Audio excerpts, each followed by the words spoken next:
मैं किसान परिवार से आता हूँ और एक साधारण परिवार में मेरा जन्म हुआ है। कब आपका राजनीतिक सफ़र शुरू हुआ और इसका कारण क्या था कि राजनीति में आप आए? क्योंकि राजनीति ऐसा एक साधन है जिससे लोगों की मदद कर सकते हैं। जो अंतिम व्यक्ति बैठा है लास्ट छोर पर, उसकी भी हम मदद कर सकते हैं। वो एक राजनीति का माध्यम ही है, इसलिए हम राजनीति में आए। वो परंपरागत सीट कांग्रेस की है वैसे, उसके बावजूद भी जब जनता चाहती है तो जनता जनार्दन है, इनकी मेहरबानी रहती है तो सब कुछ संभव है। तो मैं जनता को भी धन्यवाद देना चाहता हूँ कि उसने मेरे पर भरोसा किया है, तो मैं उनके भरोसे पर खरा उतरूँ और ईमानदारी से काम करूँ।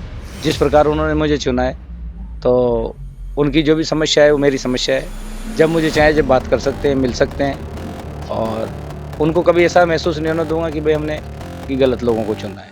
वास्तव में अगर उनको मेरे बात करने से, मेरे फ़ोन से या उनसे समस्या का समाधान होता तो मैं कभी भी बात कर सकता हूँ। हमारी दिल्ली की दूरी यहाँ से 3.5 घंटे 4 घंटे में वो कवर कर लेते हैं उनियारा से, और आने वाले समय में देवली उनियारा में काफ़ी विकास होगा।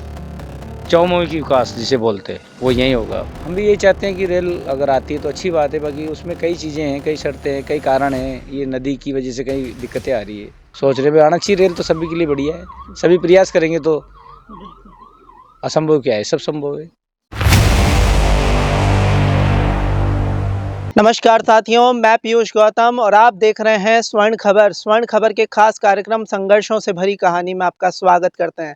आज का कार्यक्रम खासम खास है क्योंकि आज हमारे साथ में देवली उनियारा विधानसभा क्षेत्र के लोकप्रिय विधायक राजेंद्र जी गुर्जर हैं। आज इनके संघर्षों की कहानी इनकी जुबानी हम जानेंगे और थोड़ी राजनीतिक चर्चाएं भी करेंगे।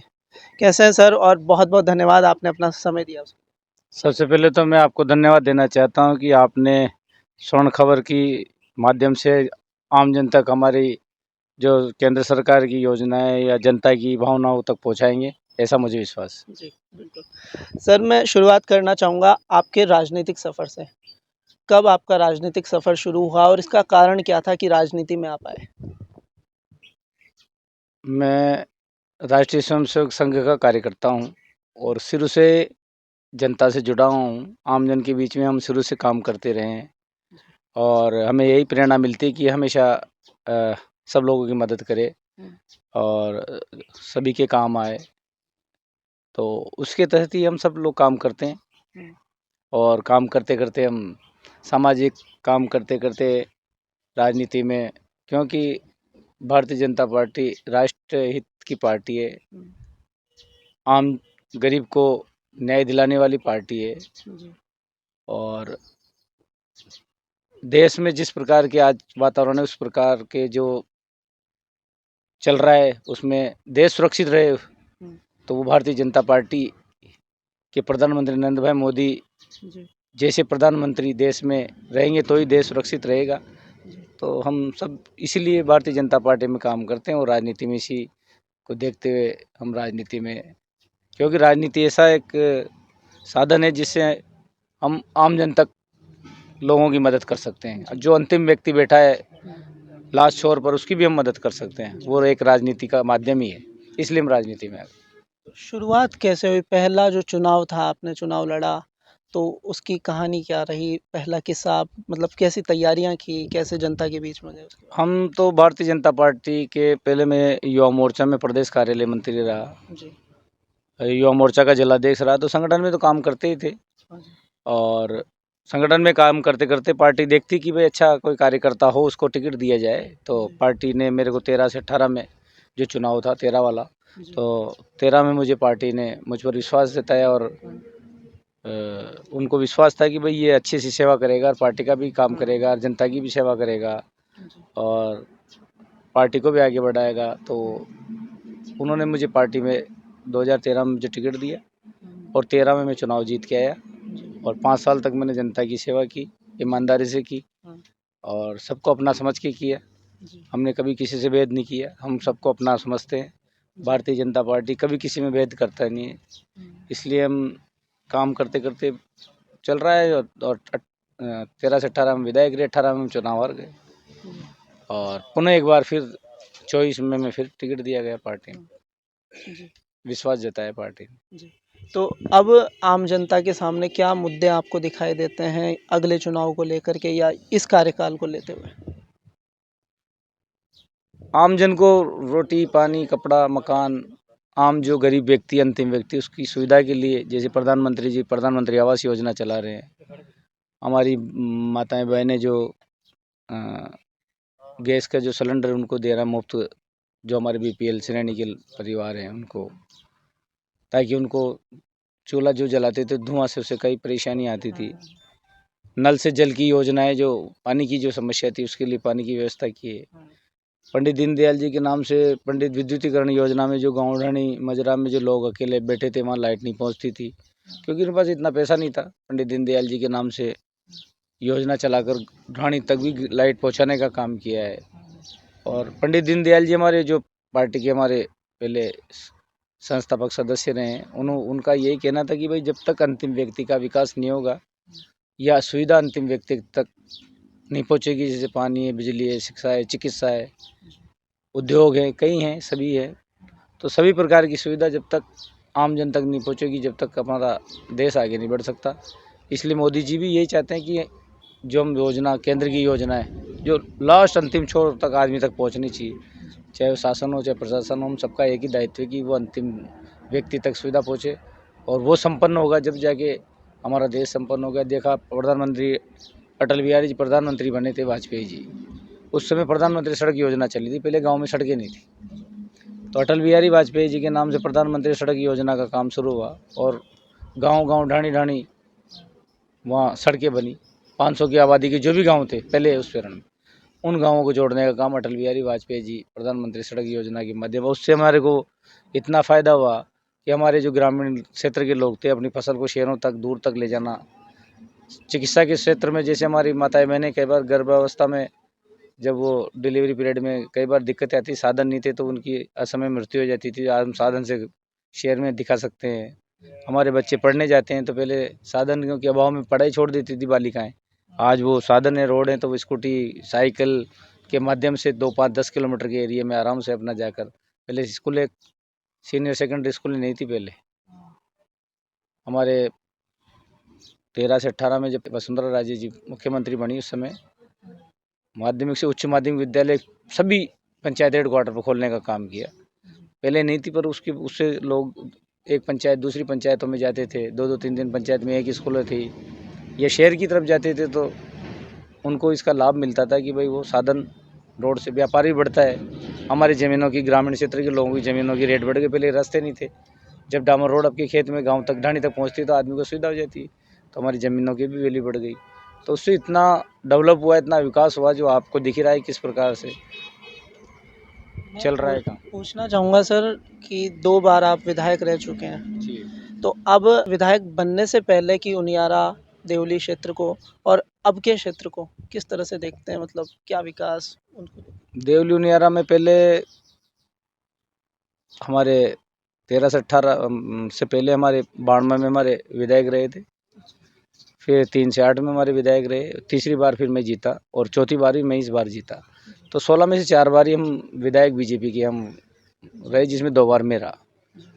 और वो परंपरागत सीट कांग्रेस की है वैसे, उसके बावजूद भी जब जनता जब चाहती है तो जनता जनार्दन है, इनकी मेहरबानी रहती है तो सब कुछ संभव है। तो इन्होंने पार्टी को छोड़ते हुए, इन्होंने कभी मेरे साथ पार्टी से नहीं जोड़ते हुए, मुझे व्यक्तिगत देखते हुए लोगों ने कि भाई भारतीय जनता पार्टी के विधायक राजेंद्र गुर्जर हमारे बीच में सेवाभावी है, सेवा करते हैं। उन्होंने मुझ पर विश्वास जताया और मुझे अभी काफ़ी उम्मीद से ज़्यादा मत देकर 41,000 मतों से मुझे जिताया उपचुनाव में। तो मैं जनता को भी धन्यवाद देना चाहता हूँ कि उसने मेरे पर भरोसा किया है, तो मैं उनके भरोसे पर खरा उतरूँ और ईमानदारी से काम करूँ जिस प्रकार उन्होंने मुझे चुना है। तो उनकी जो भी समस्या है वो मेरी समस्या है, उनकी जो भी काम है वो मैं अपना काम समझ के करता हूँ। और जब मुझे चाहे जब बात कर सकते हैं, मिल सकते हैं, और उनको कभी ऐसा महसूस नहीं होने दूंगा कि भाई हमने कि गलत लोगों को चुना है। तो ऐसा मैं प्रयास करता हूँ कि भाई हम आम जन के लिए सुविधा सुलभ उपलब्ध हों। वो मोबाइल से मिल सकते हैं मुझे, रोज़ाना मैं बात भी करता हूँ, डेली बैठता भी हूँ, डेली मिलता भी हूँ, जितनी समस्या का समाधान होता है करते हैं। आज हमारे कितनी जन योजनाएं आ रही है, रोडें, पहले रोडें कहाँ थी, रोडें ये उनियारा माधोपुर वाला रोड भी बना है 13 से 18 में, इधर से उनियारा से जो गुलाबपुरा जो जा रहा है भीलवाड़ा, वो रोड भी अभी बना है।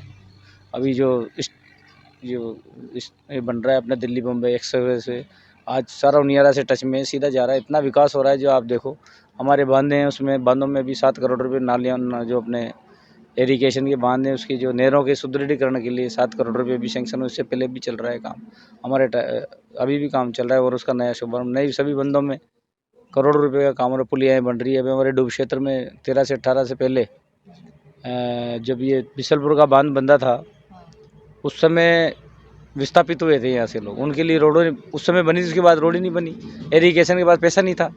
अब PWD के हैंडओवर करके 18 करोड़ की अभी रोडें बनाई, तो सड़कों का जाल बिछा दिया जगह जगह। अब ERCP आ रही जो देख ही रही है आपको, इतनी बड़ी योजना है जो काली सिंध, पार्वती और चंबल लिफ्ट करके सीधा गलवा बांध में डालेंगे और गलवा से फिर हमारे बिसलपुर में डालेंगे, ये इसरदा बांध में डालेंगे, तो हमारे पास पानी की कोई कमी नहीं रहेगी, पीने के लिए भी सिंचाई के लिए भी। तो आने वाले समय में तो ये तो बहुत डेवलप करेगा उनियारा, और यहाँ सभी लोग उद्योग धंधा लगाने वाले भी आ रहे हैं क्योंकि एक्सप्रेस से पास पड़ रहा है। हमारी दिल्ली की दूरी यहाँ से 3.5 घंटे 4 घंटे में वो कवर कर लेते हैं उनियारा से, हाईवे पे चढ़ते ही। जो चोरू के पास से एक रास्ता है ऊपर चढ़ने के लिए, पचाड़ा से ऊपर जाते हुए, पचाड़ा से ऊपर जाते हुए सीधे हाईवे एक्सप्रेस वे पकड़ लेते हैं, दिल्ली बम्बई वाला एक्सप्रेस। तो उनके लिए दूरी नज़दीक हो गई, तो आने वाले समय में व्यापार भी यहाँ बढ़ेगा यहाँ सभी। और यहाँ माधोपुर भी हमारे पास जो पड़ता है, जो वहाँ से पचाड़ा से 10-15 किलोमीटर पड़ता है। तो उद्योग धंधे भी हमारे यहाँ लग रहे हैं और आने वाले समय में देवली उनियारा में काफ़ी विकास होगा। चौमुखी विकास जिसे बोलते हैं वो यही होगा। तो आपने विज़न बता दिया है इस कार्यकाल का कि अब किस तरह से आप इस उनियारा को, देवली को आप डेवलप करने वाले हैं। सर, मैं जानना चाहूँगा कि पानी की समस्या गांव-गांव के अंदर हमारे पास आए दिन खबरें आती हैं, आप भी देखते होंगे। काफ़ी समय से मतलब पानी की व्यवस्था नहीं हो पाती है। महिलाएं घड़े लेकर के जा रही है, कुएँ से पानी भर रही है, आप भी देखते होंगे और काफ़ी लोगों से आप तो डायरेक्ट बात करते हैं। आपको किस तरह की समस्याएँ देखने को? देखो पानी तो हमारे पास है पर्याप्त, बाकी क्या है कि व्यवस्था नहीं कर पाए। जब कांग्रेस की सरकार थी तो उस समय उन्होंने प्लानिंग सही नहीं की और डिजाइन सही नहीं किया, कहीं उसका जो अलाइनमेंट बिगाड़ दिया, ऊंचा नीचा कर दिया, जहाँ पानी की टंकी की आवश्यकता उधर दूसरी जगह खोद दिया, और पार जहाँ से लाइन डलनी थी उसको नहीं डाल पाए। उसमें कई कमी खामियाँ जो आपको पता है, उसमें कई लोग उसमें जेल भी गए हैं जिन्होंने अनियमितताएं की ठेकेदारों के साथ मिलकर। उसकी वजह से ही प्रॉब्लम आ रही है हमारे, क्योंकि सारे उन्होंने लाइनें सही नहीं डालने की। हम प्रयास कर रहे हैं और पैसों की कोई कमी नहीं है। और ये पहले 25 तक पूरा करना था जो पेयजल का था कार्यक्रम, अब उसको 25 से 28 तक कर दिया, 28 तक इसको पूरा करना है। तो उसके लिए काम कर रहे हैं। लाइनें जैसे भी ख़राब है, पाइपलाइन टूटी हुई, उसको नई कर रहे हैं, तो समय तो लगता है। आपको पता है कोई चीज़ बिगड़ जाती है और बनी हुई चीज़ तो नई डाली जब तो जल्दी जल जाती है, और उसको हटाना बदलना तो उसमें समय लगता है। बाकी हम प्रयास कर रहे हैं कि आने वाले समय में जल्दी जो भी ये कमी खामी दिख रही है और आम जन को समस्या आ रही है, कई जगह अवैध कनेक्शन हो रहे हैं, और वो भी हमारे लोगों में से समस्या है, वो भी उनकी भी तो समस्या है। वही है ना कि जिन्होंने कुछ अवैध कनेक्शन है उनको भी बंद कराना है। समस्याएं हैं पर उसको धीरे धीरे सब मिलकर, हम क्षेत्रवासी आम लोगों से समझाइश करके, बात करके, अधिकारी कर्मचारियों से मिलकर जो भी गड़बड़ है उसको सबको सुधारने का काम करेंगे। पैसों की हमारे पास कोई कमी नहीं है और सरकार यही कहती कि आप खूब काम करिए, आपको कोई दिक्कत नहीं है। हम प्रयास कर रहे हैं आम जनता को और आम लोगों की राय से अच्छा काम करेंगे। पानी की कोई कमी है नहीं हमारे पास, बिसलपुर भरा हुआ है और पानी आ भी रहा है, पर वो व्यवस्था सही नहीं है। उस व्यवस्था को सही करने का काम हम सब मिलकर करेंगे ताकि आम जन को पानी मिले, ये हमारा प्रयास है। दूसरा मैं जानना चाहूँगा, थोड़ा-सा फ्लैशबैक में चलेंगे और आपके बचपन की थोड़ी बातें करेंगे। बचपन कैसा बीता? किस गाँव से आप आते हैं और किस तरह की ज़िम्मेदारियाँ आपने बचपन में उठाई? मैं किसान परिवार से आता हूँ और एक साधारण परिवार में मेरा जन्म हुआ है और मेरी पढ़ाई भी यहीं हुई है, और पढ़ाई के साथ साथ मेरे सभी मित्र मंडली हैं, सब यहीं रहे हैं। गाँव में आता जाता रहा हूँ। वैसा मेरा जन्म टोंक में हुआ है, प्रॉपर मैं टोंक का रहने वाला हूँ, मेरा जन्म भी यहीं हुआ है। बाकी मैं ग्रामीण क्षेत्र में खूब घूमता रहता और ग्रामीण क्षेत्र में काम करते करते धीरे धीरे मैं सामाजिक कार्यकर्ता रहा। मैं पहले यहाँ ट्रस्ट का अध्यक्ष रहा, हमारे जोधपुर मंदिर ट्रस्ट का, और सामाजिक काम करते करते समाज के भी कई पदों पर रहा। मैं जिलाध्यक्ष भी रहा गुजर महासभा का, और सामाजिक कार्यक्रम में आते जाते थे, स्वयंसेवक के नाते भी जाते थे। मैं हमारे राष्ट्रीय स्वयंसेवक संघ की शाखा लगती है, शाखा में भी जाते थे प्रथम वर्ष शिक्षितों में। तो हमेशा सामाजिक कार्यक्रम में जाते रहे, बचपन से शाखा में जाते थे, जाते जाते जाते एकदम राजनीति में आ गए और अब आप लोगों की सेवा कर रहे हैं और करते रहेंगे सब आमजन की। ये हमारा अभी अब तक का तो यही चल रहा है, फिर आगे ईश्वर की कृपा होगी जैसे। गुर्जर समाज को लेकर के क्या कहना चाहेंगे? जिस तरह डेवलपमेंट हो रहा है, शिक्षित हो रहा है ये समाज, उसको लेके आपका क्या विचार है? हम चाहते हैं गुर्जर समाज भी डेवलप हो और हमारे सभी समाज डेवलप हो, क्योंकि पढ़ाई बहुत ज़रूरी है, शिक्षा ज़रूरी है। सभी लोग संपन्न होंगे जब भी काम चलेगा। एक इंडिविजुअल गुर्जर समाज या कोई जो जाट समाज या कोई मीणा समाज या कोई राजपूत समाज या कोई धाकड़ समाज, सभी समाज संपन्न हो और सभी लोग, क्योंकि हमारे पंडित दीनदयाल जी कहते हैं कि भाई गांव का अंतिम व्यक्ति छोर तक संपन्न, मजबूत, शिक्षित नहीं होगा और संपन्न नहीं होगा, तब तक देश संपन्न नहीं हो सकता। इसलिए प्रधानमंत्री जी भी यही जोर देते हैं और हमारा भी यही ध्येय कि हम सबको साथ लेके चलें, कि हम राजनीति में काम करते हैं। सभी कौमें हमें वोट करती है और उनका अधिकार भी है हमको बात करने का। हम उसके सबों के हितों के लिए सोचें, हमारा भी दायित्व बनता है। हम सभी कौम को, 36 कौम को अपनी कौम समझकर काम करते हैं, सबको साथ लेकर चलते हैं और किसी प्रकार को उनको ऐसा महसूस नहीं हो कि भाई किसी की उनको लगे नहीं कि भाई हम उनके प्रतिनिधि कहीं न कहीं भेदभाव कर रहे हैं, ऐसा उनको महसूस नहीं हो। और उसके लिए हम काम करते हैं और समाज के साथ साथ सभी को साथ लेकर, सभी वर्गों को साथ लेकर इस देश के विकास में सभी की भागीदारी है और सब लोग सहयोग करते हैं और चुनते भी सभी। आप देख रहे हो कि एक वोट की कीमत होती है। हर आदमी, एक समाज, इंडिविजुअल समाज से कोई राजनीति में आगे बढ़ नहीं सकता। सभी जब तक समाज साथ नहीं दे और सभी लोग कंधे से कंधा मिला के साथ नहीं खड़े हों, तो कोई भी राजनीतिक व्यक्ति आगे बढ़ नहीं सकता और न वह चुनाव जीत सकता। इसलिए सभी समाज की भागीदारी है, सब लोग हमें सहयोग भी करते हैं प्रत्यक्ष से अप्रत्यक्ष रूप से।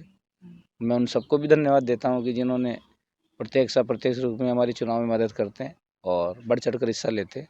वो सब धन्यवाद के पात्र हैं और हमारा फर्ज बनता है कि हम उनकी सेवा करें और ईमानदारी से करें। चुनाव के अंदर तो जातिगत रूप से राजनीति देखी जाती है। मैं सिर्फ आपकी बात नहीं कर रहा, काफ़ी राजनीतिक पार्टियां ये काम करती है, उसको लेके क्या कहना चाहेंगे? देखो, जाति में सभी रहते हैं, सभी की जातियाँ होती है। मानव है तो बंधन है, बंधे रहते हैं, करते हैं। पर आदमी को मानव धर्म भी अपनाना चाहिए। जाति का एक अलग महत्व है। हर आदमी की कोई जात जरूर है। मानव आदमी रहता है तो उसकी एक जातों में, क्योंकि उससे समाज का जो सिस्टम चलता रहता है उसमें, वो एक अलग विषय। बाकी मानव धर्म भी तो अपना है कि भाई हम मानवता के लिए काम करें, अपने अपने दुख को दूसरे का दुख समझकर काम करें, दुख का दुख अपने को समझकर काम करें और उसकी समस्या का समाधान करने का प्रयास करें। ये अपना फर्ज है। हम लोगों की मदद करने आए हैं राजनीति में, किसी को दुख देने, परेशान करने नहीं आए। तो हम ये चाहते हैं कि हम जितनी किसी की मदद का आ सके, काम आ सके, हमारा फर्ज बनता है कि हम लोगों की मदद करें और मदद नहीं कर सकते हैं तो उनका नुकसान नहीं करें, या उनको कभी ऐसा महसूस ना हो कि यार हमने गलत लोगों को चुना है। तो हमारा काम यही है, सभी जाति में सामंजस्य बिठाकर, सभी धर्मों को, सभी लोगों को साथ लेकर, सभी जातियों को साथ लेकर उसमें समरसता का भाव भरें, प्रेम से रहें, हिल मिल के रहें, एक दूसरे का सहयोग करें, एक दूसरे के काम आएँ। हम प्रयास करते हैं कि हम सब मिलकर काम करें इस देश के लिए और हमारा यही दायित्व है। आपने 2 बार ये कह दिया कि कभी लोगों को ये ना लग जाए कि हमने गलत लोगों को चुन लिया। तो आप तो हर एक व्यक्ति का समाधान चाह रहे हैं, मतलब हर एक व्यक्ति की समस्या का समाधान आप खुद देखते हैं और जो भी आपसे मिलने आता है उससे निसंकोच आप मिलते हैं। तो कभी प्रोटोकॉल वगैरह की चिंता नहीं हुई? मतलब बहुत सी बार एमएलए होते हुए प्रोटोकॉल होता है, नहीं मिल सकते, एमएलए साहब है, तो उस समय मतलब क्या कहना चाहेंगे इस तरह के प्रोटोकॉल को लेते हुए, फिर भी आप लोगों से मिल लेते हैं? प्रोटोकॉल की स्थिति अभी एक होता है, पर ऐसा मुझे महसूस नहीं होता कि भाई ऐसी इसकी आवश्यकता है। अब सब लोग मिलते जुलते हैं प्रेम से, अब इसमें क्या उसमें प्रोटोकॉल, सबके अधिकार है। हमारे लिए तो जो हमने पहले भी कहा है कि जो अंतिम व्यक्ति बैठा है, जिसे हम दातली का मजूर कहते हैं, जो